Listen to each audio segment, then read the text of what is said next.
Let's go through the steps I take to add a new houseplant to my collection. These tips will give your new plant a glow up and ensure the rest of your houseplants are safe. Firstly, I grab my secateurs and have a look at the leaves on the plant. I remove any that are damaged or wilted or just look a bit dodgy. Sometimes they get torn in transit, other times they may have a pest lurking. Whilst I'm removing the leaves, I'm checking each one for pests. And I'm also checking every other leaf and stem on the plant. You can see here inside this Philodendron Pink Princess stem, there's a little tiny bit of webbing. This is often a sign of spider mites. I also noticed that this stem didn't have a leaf, so snipped her off as well. Like the stem, a few of the other leaves did have a few little marks on them. This could be a sign of a pest or can also be residue from the pesticide that the plant store uses. Regardless of what it is, I'm going to give it the same treatment. This will deal with any pests and also give her a good clean.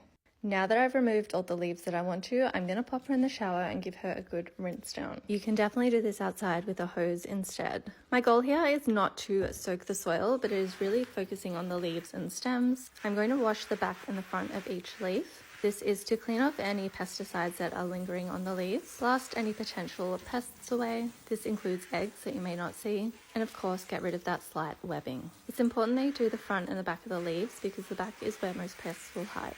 After her little spa, it is time for neem oil. Neem oil is a great organic product which can be used as a pest deterrent and also as a leaf shine. It is important to dilute your neem oil first and to also wipe it off once you have spritzed it on your plant. Again, go in for the front and the back of each leaf as well as the stem. Once you've given it a good spray down, I wipe off with a microfiber cloth. Neem oil does have a sulfuric smell, which some people don't like, but I honestly don't mind it. It is a pet-safe alternative to a lot of pesticides. You can see my pup in the back, so this is important to me. You can also probably hear him if you can hear some snoring. If you spray your plant with neem oil and also a lot of other pesticides, make sure you don't put it in the sun for at least 24 hours. The oil does make the plant more susceptible to sunburn. Once you've treated your plant, I like to keep it separate from the rest of my plants for at least a week. This is so I can make sure no pests pop up, as well as other issues such as fungus.